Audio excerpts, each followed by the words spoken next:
بسم الله الرحمن الرحيم الحمد لله رب العالمين والصلاة والسلام على خاتم الأنبياء والمرسلين وعلى آله وأصحابه والتابعين ومن تبعهم بإحسان إلى يوم الدين أما بعد. Indeed, all praises belong to Allah subhanahu wa ta'ala, the creator, the sustainer, and the controller of all that happens in the universe. And we invoke His peace and blessings upon His noble messenger, His family, His companions, and all those who follow them in righteousness until the end of time. My dear brothers and sisters in Islam, Assalamu alaikum wa rahmatullahi wa barakatuh. Very often, many parents are very stressed out over some of the activities and behaviors of their grown children, probably most likely in the teenage years. And in as much as they may eventually grow out of some of these habits, nevertheless, for the few years that these things go on, parents are very stressed out.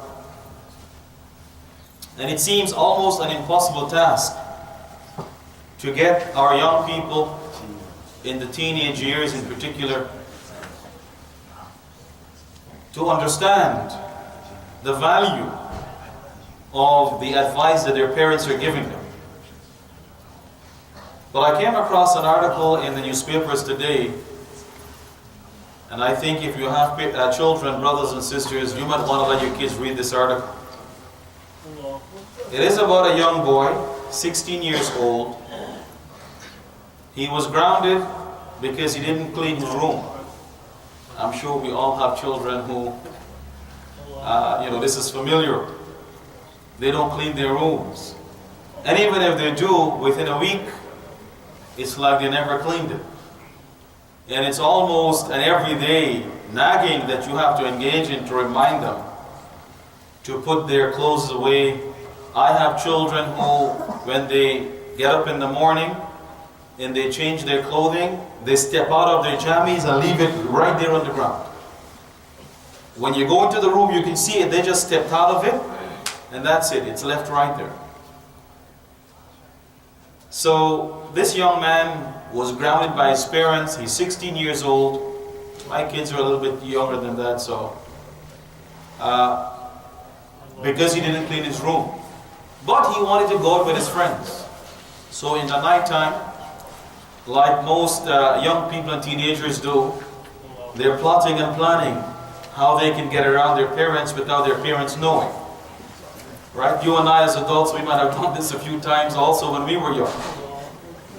So what he did was, he snuck out of the house with his friends.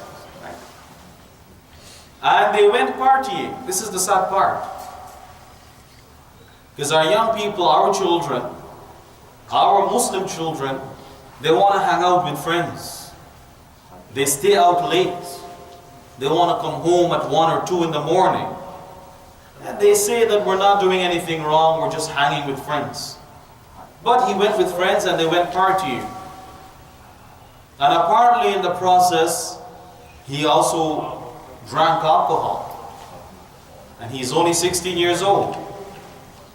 And then when his friends drop him home, did anybody read the Star newspapers this morning? They helped him climb back through his window. The problem was, he ended up at the wrong house.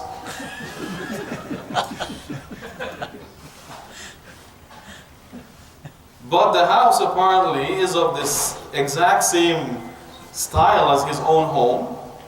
And being drunk and all that, he didn't realize it was the wrong house. And so with the noise that he made as he came in through the window, the homeowner woke up, called the police, and took his gun and confronted him in the hallway and ended up shooting him. So he's dead now. He's dead because he did not listen to his parents, plain and simple. In any case, the objective for which he disobeyed his parents certainly is a worthless one. Because all he wanted to do was to hang out with friends in places that he shouldn't be going in the first place, and doing things he shouldn't be doing in the first place. And so as a result, he is now dead. And so our young children, our young people need to learn a lesson from this. That I agree, not everything their parents want for them is the best for them. And that's why I'm an advocate of parents talking with their children. When the children get older, talk with them. Just don't make decisions arbitrarily like that.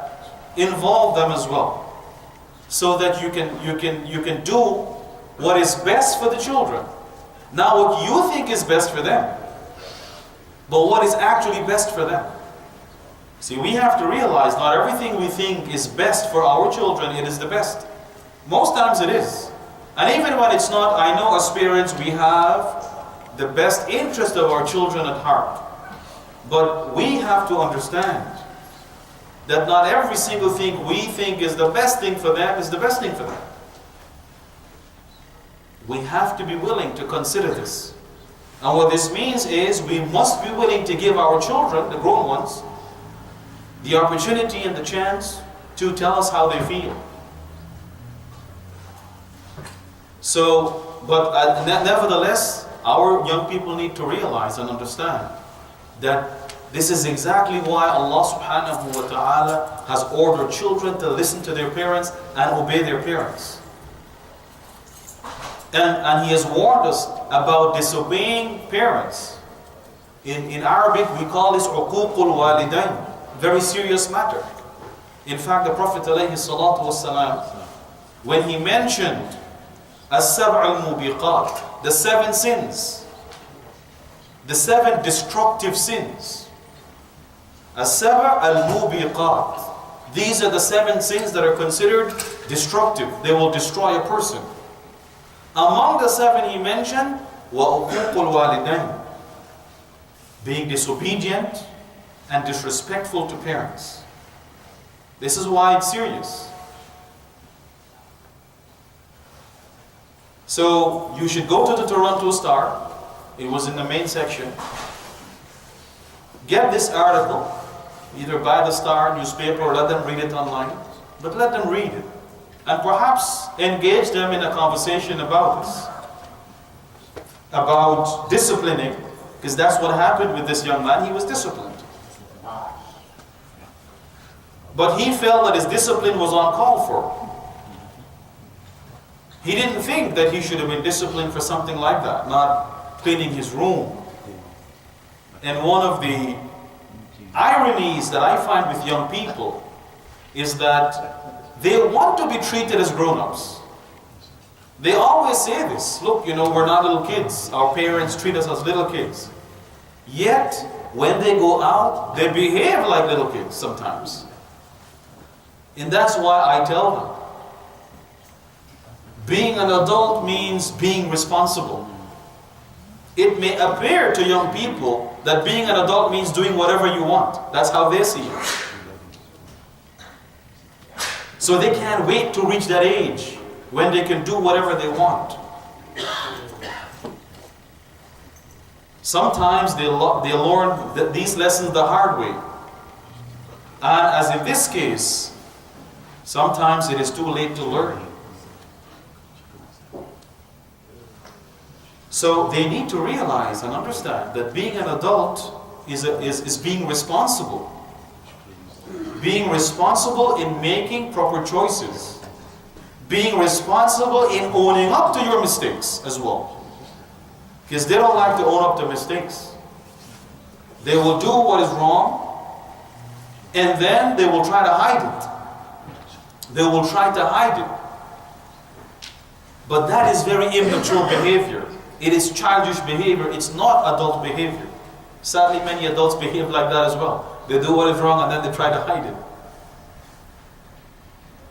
So we should let them read the article, we should read it with them, and we should discuss some of these issues like disciplining, like the fact that within the family there is a certain balance or cohesion or dynamic that has to happen. Each member of the family has a certain role to play. And if we all play our roles, then we'll have good relationships within the family. But if one person doesn't, then there are going to be problems and consequences. And we also need to discuss with them the whole issue of trying to get around what your parents have ordered. Because this is what this young man did. He felt he could slip out in the nighttime, do what he wanted to do, come back in, and his parents would be none the wiser. They would think that he was grounded in his room and he's being taught a lesson for not keeping his room clean while he would have been enjoying his life. But sadly, it didn't work out that way. It did not work out that way. And I know most times this is not going to happen. This is just a very extreme or rare occurrence. But nevertheless, there are important lessons, in particular for our children, our youth, our young people who are of that age, in the teenage years, when they're now able to disobey their parents. They now have a mind of their own. They can think. In this incident, this sad incident, this tragic incident, there are many lessons for them to learn before it is too late. So this is why our children and our young people, why they need to listen to their parents.